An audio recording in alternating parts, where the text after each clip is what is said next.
Hello बच्चों, let's read this question. The question says, let R be a relation over the set of all straight lines in a plane such that L1 relate to L2. L1 is perpendicular to L2. Then R is option A symmetric, option B reflexive, option C transitive, option D an equivalence relation. तो यहाँ पर मैं क्या करती हूँ, की concept लिख लेती हूँ। क्या है हमारे पास की कॉन्सेप्ट इस क्वेश्चन का कि अगर R एक रिफ्लेक्सिव रिलेशन है, if R is reflexive, R एक रिलेशन है जो कि रिफ्लेक्सिव है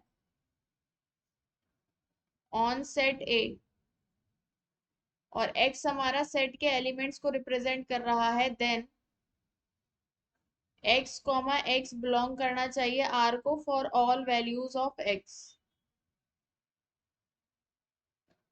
x की सारी वैल्यूज को के लिए ऑन सेट ए, जो भी सेट ए में प्रेजेंट है उन सब के लिए ये कंडीशन ट्रू होनी चाहिए। ठीक है, अगर R हमारा क्या हो जाए, सिमेट्रिक हो जाए,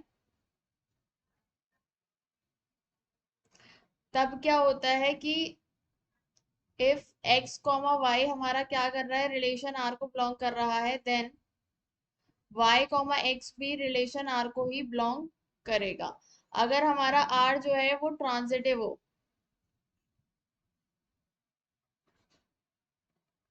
तो उसके लिए क्या होता है कि अगर x comma Y relation R को बिलोंग कर रहा है एंड y कॉमा जेड भी हमारा रिलेशन R को बिलोंग कर रहा है, देन x कॉमा जेड भी रिलेशन R को बिलोंग करना चाहिए, जब तभी वो रिलेशन क्या होगा, ट्रांजिटिव कहलाएगा। ठीक है, अब यहाँ पर मेरे पास जो रिलेशन R है वो है क्या, आर हमारा रिलेशन है, let R be a relation set of all straight lines जो कि एक प्लेन में लाई कर रही है, और एल वन और एल टू रिलेट करने चाहिए एक में, L one comma L to है उस रिलेशन आर में, और उसमें क्या है कि एल वन जो है परपेंडिकुलर होगा एल टू के। ठीक है, तो अब हमें चेक करना है ये रिलेशन क्या क्या होगा, तो मैं रिफ्लेक्सिव देखूं।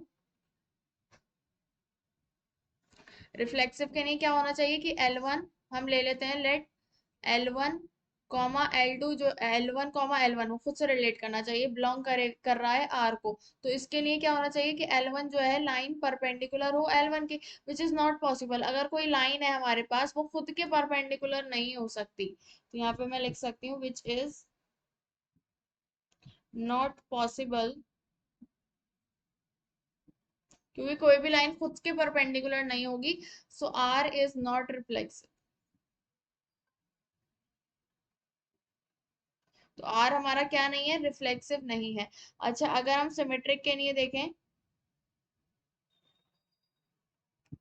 सिमेट्रिक के लिए लेट हम ले लेते हैं L one comma L to belong कर रहा है रिलेशन आर को, तो इससे क्या पता चलेगा कि एल वन लाइन परपेंडिकुलर होगी एल टू को के, तो इसको मैं ऐसे भी लिख सकती हूँ कि एल टू भी परपेंडिकुलर होगी एल वन के, तो यहाँ से मेरे पास क्या आएगा कि L two comma L one भी रिलेशन आर को बिलोंग करेगा। जब ये कर रहा है तो ये भी करेगा, तो इसका मतलब क्या होगा कि आर हमारा क्या हो जाएगा, सिमेट्रिक, आर इज सिमेट्रिक। अब हम क्या देखते हैं, ट्रांजिटिव।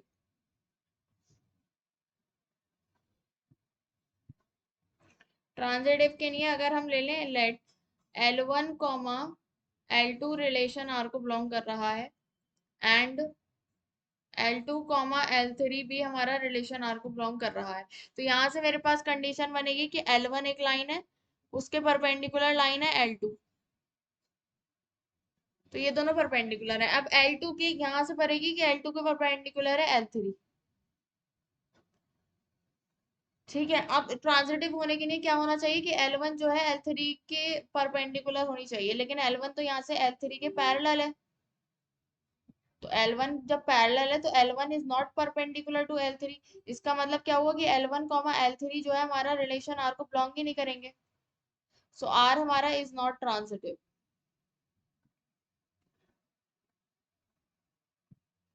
R हमारा ट्रांजिटिव भी नहीं है। ठीक है, तो R हमारा सिर्फ क्या है, रिफ्लेक्सिव भी नहीं है, सिमेट्रिक है और ट्रांजिटिव भी नहीं है। ऑप्शन में N equivalence relation, equivalence relation क्या होते हैं वो भी बता देते हैं। Equivalence relation is a relation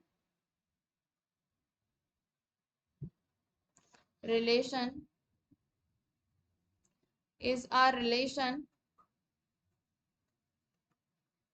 which is reflexive symmetric and transitive.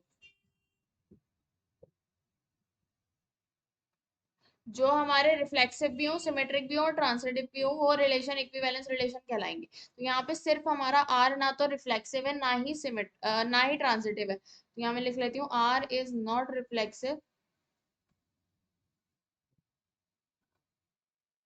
And not transitive. तो आर हमारा इक्विवेलेंस रिलेशन नहीं होगा, so R is not equivalence,